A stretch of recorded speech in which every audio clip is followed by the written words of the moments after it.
America steps back from resisting information warfare and foreign interference, just as the barrage from unfriendly actors intensifies. Nothing screams protecting sovereignty like allowing disingenuous foreign influence to pollute your information sphere. Today, the United States just unplugged part of its information defense grid, ending joint anti-disinformation pacts with 22 partner countries. The timing, it's perfect if you're the Kremlin, Beijing, or Tehran, that is. We'll explain what exactly was shut down, how it fits a broader rollback of US defenses against foreign information and cyber operations, why science and the media are squarely in the crosshairs as well, and what adversaries are doing right now to flood our feeds, weaken trust in our institutions, and fracture our democracies. Late on September 8th, 9th, 2025, European governments received formal notice from the US State Department. Washington is terminating memoranda of understanding that underpin a common playbook for spotting and exposing foreign disinformation from Russia, China, and Iran. The initiative began under the Biden administration. About 22 European and African countries signed on to it. The program's core team were located at the State Department's Global Engagement Center, GEC, closed after Congress let its mandate lapse in December 2024.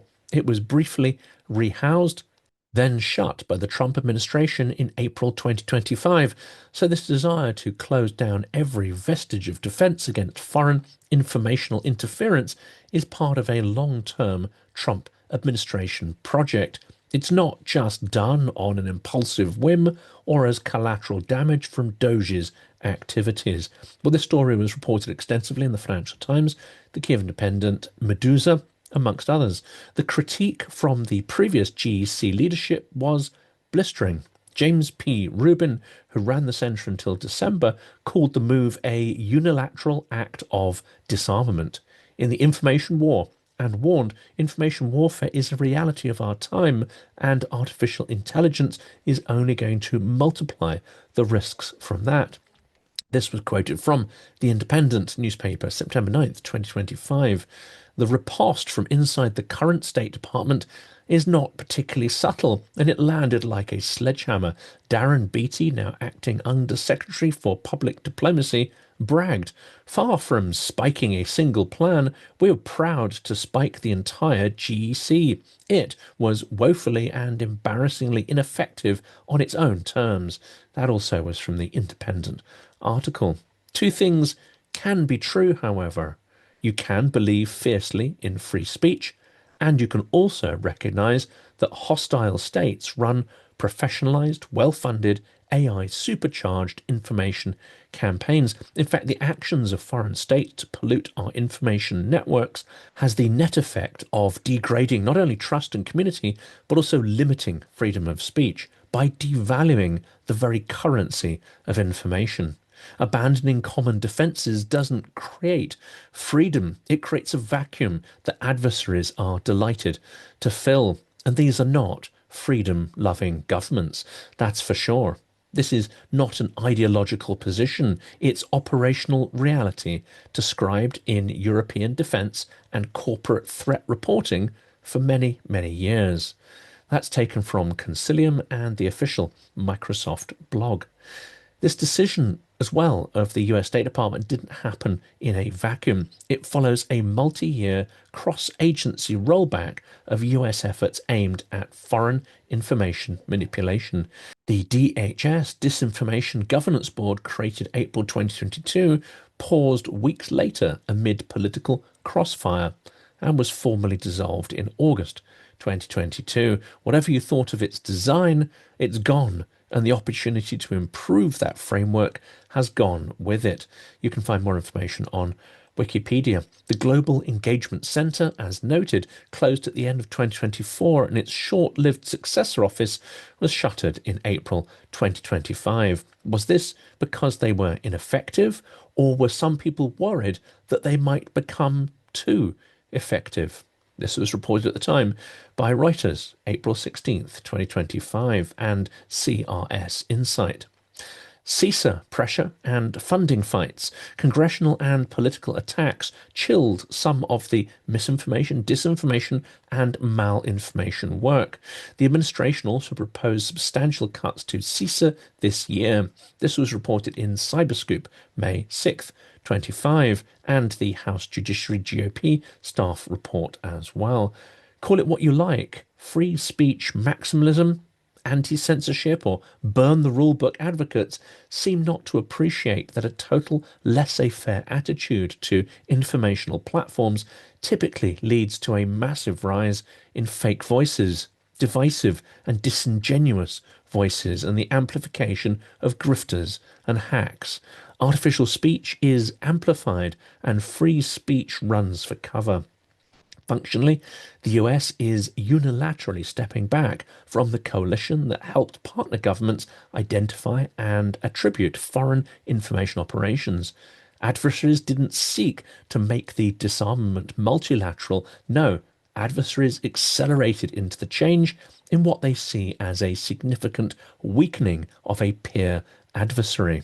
That is more or less what is described in a Financial Times article. While Washington has packed away its disinformation toolkit, Russia, China, and Iran are scaling up, diversifying, and accelerating their informational warfare capabilities. They're running hybrid campaigns, blending cyber intrusion, sabotage, and industrial scale disinformation that EU leaders warn are persistent and escalating. In a formal EU statement, July 18th, 2025, High Representative Kaja Kallas condemned Russia's persistent hybrid campaigns, including cyber attacks, sabotage, and information manipulation and interference. Here are some concrete examples of that. The Microsoft Threat Analysis Center reports sustained Russia, Iranian, and Chinese influence operations ramping up around election time.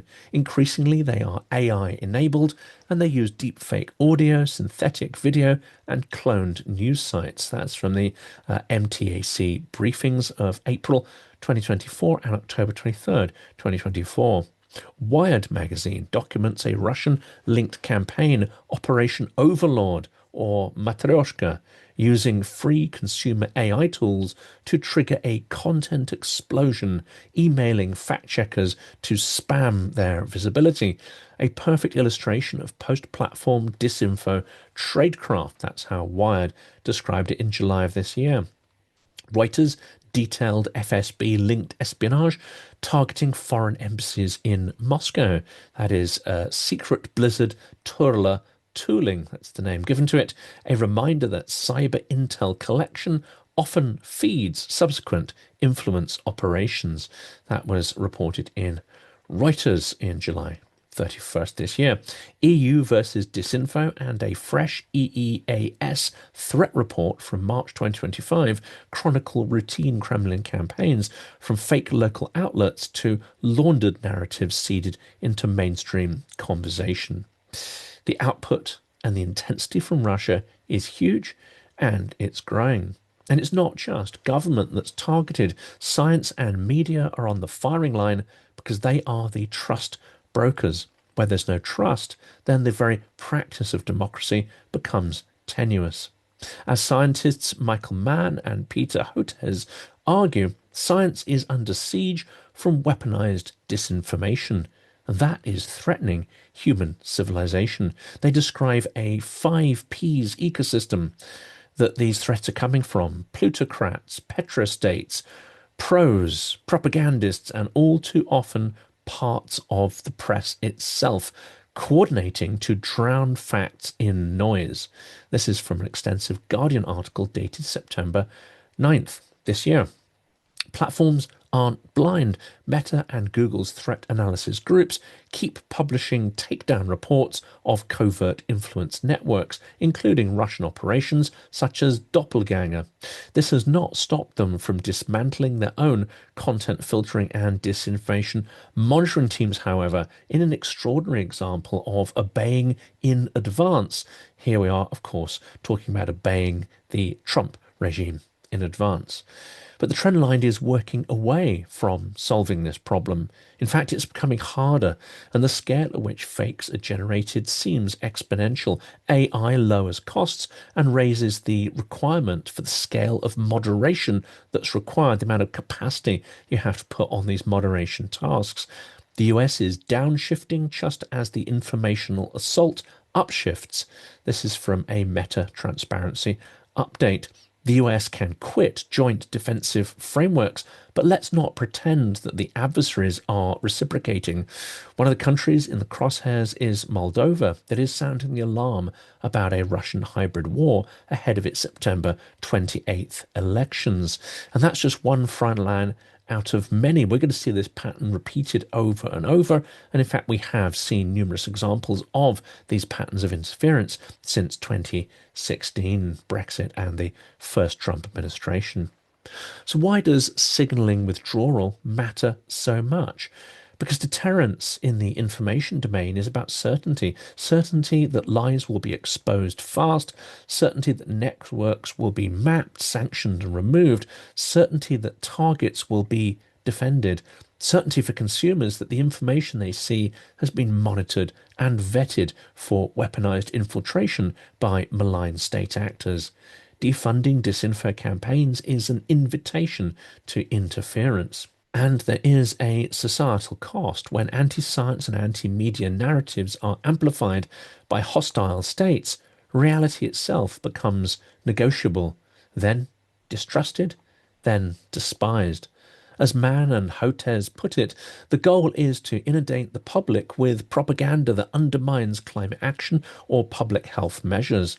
Under the guise of free speech and platform independence, Russia is able to launch precision-guided sabotage of the public sphere. That's how The Guardian describes it, again in that September 9th article. Europe, for all its bureaucracy, is moving the other way, publicly attributing hybrid operations, sanctioning entities, and investing in a hybrid toolkit of countermeasures. That's according to an EU Council statement, July 18th, 2025. But the US just told allies, you're on your own now.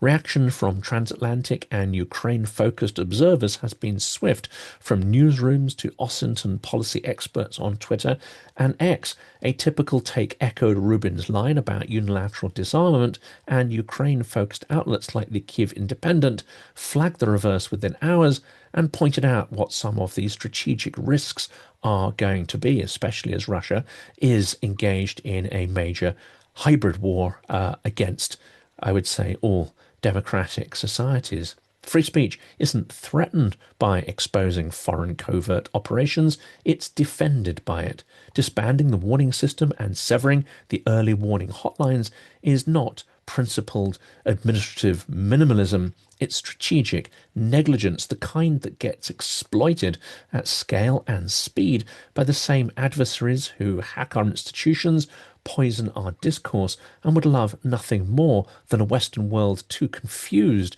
too divided to defend itself. Well, I called this negligence earlier in the episode, but we must ask ourselves whether it is actually being done by design.